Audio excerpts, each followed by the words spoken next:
This is Adam Ellick reporting from Islamabad. Does not make sense. Why would the United States want to have such kind of conspiracies against Pakistan? When a Pakistani American tried to blow up Times Square last month, people here in Pakistan held an entirely different view of the same event. People are going to be arguing that the Americans have staged this whole thing. It may be a planted matter against Pakistan. If Al-Qaeda or Taliban were involved in this entire situation, I think they wouldn't leave the car keys or any signs, any footprints in the car, and the car would have really gone up. In most of the world, these conspiracies are the stuff of fringe, but in Pakistan, they make for mainstream television.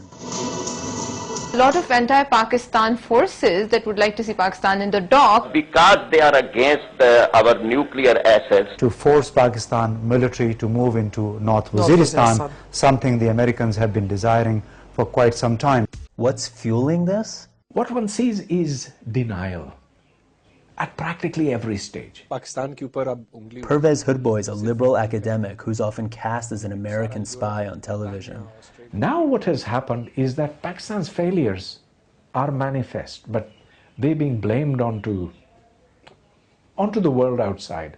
And who better to blame than the Americans?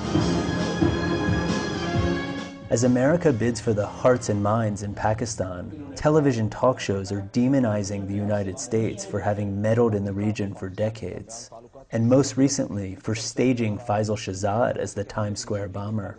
Shahzad is a big deal in Pakistan. Adnan Rehmat's a media analyst. We've got more Fox TV than the US has. 8 years ago, Pakistan had only one TV news channel. Now there's 26, and their viewers are the educated urban elite, people like Faisal Shahzad. Financial condition was not very good. His financial situation wasn't very good, so it's not difficult to prey upon such an individual and trap him. And all of this could be an attempt to frame him.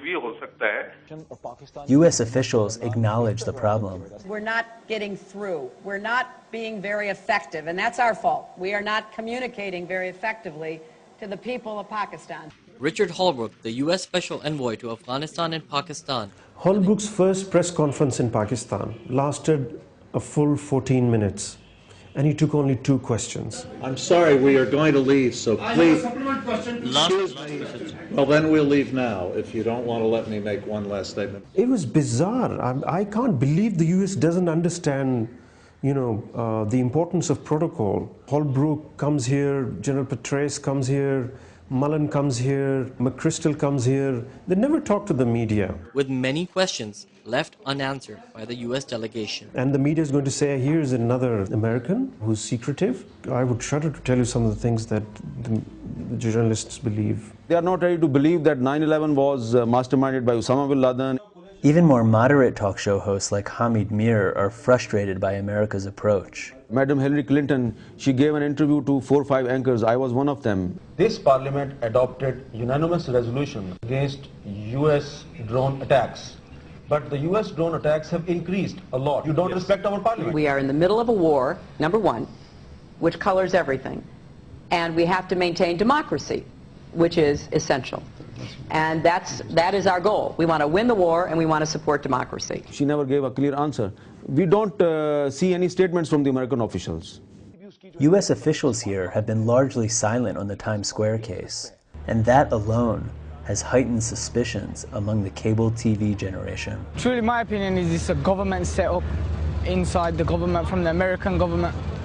At the only cinema in the Pakistani capital region, young people are unconvinced that terrorism's homegrown. I don't know if they have their origins from Pakistan, so we're not sure about that. Conspiracies are also prevalent in national newspapers, which are read by older Pakistanis. This paper ran a front-page story of a photoshopped image stating that New York subway is targeting Pakistanis. Highly mistaken, this American nation. At the Supreme Court Bar Association, lawyers blame American think tanks for the failed bomb. There are think tanks working in America. They prepared some script.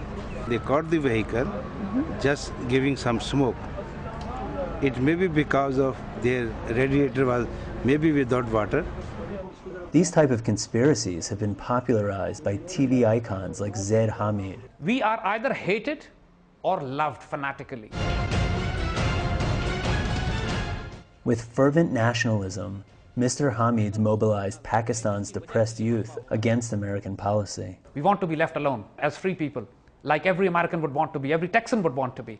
In any other country, he would be locked up behind bars for inciting violence. Pleasure to welcome you on this show. Thank you very much. It's an honor to be here. His highly rated TV show ended this month. Now Mr. Hamid appears on other talk programs and publishes books and DVDs. His Facebook page is Pakistan's third most popular. His followers, celebrity musicians and fashion designers. The magical words and wisdom of Mr. Zaid Hamid. What does he think of the Times Square bomb? The first reaction was suspicion. Here we go again. And especially the fact that later on the information came that he'd been buying firecrackers from a shop. No terrorist in the world has ever been able to blow up anything from firecrackers. It was Hillary Clinton that gave a fillip to the conspiracy theorists. Hillary giving these ridiculous, nonsensical statements. Right. These are shameless statements. If, heaven forbid, an attack like this that we can trace back to Pakistan were to have been successful, there would be very severe consequences. We are a Muslim nation, nuclear powered, 170 million. We are not Iraq, we are not Afghanistan. We are ruthless and we fight back. But we want to live with dignity. But when the time comes, we'll die with honor. That Americans should understand.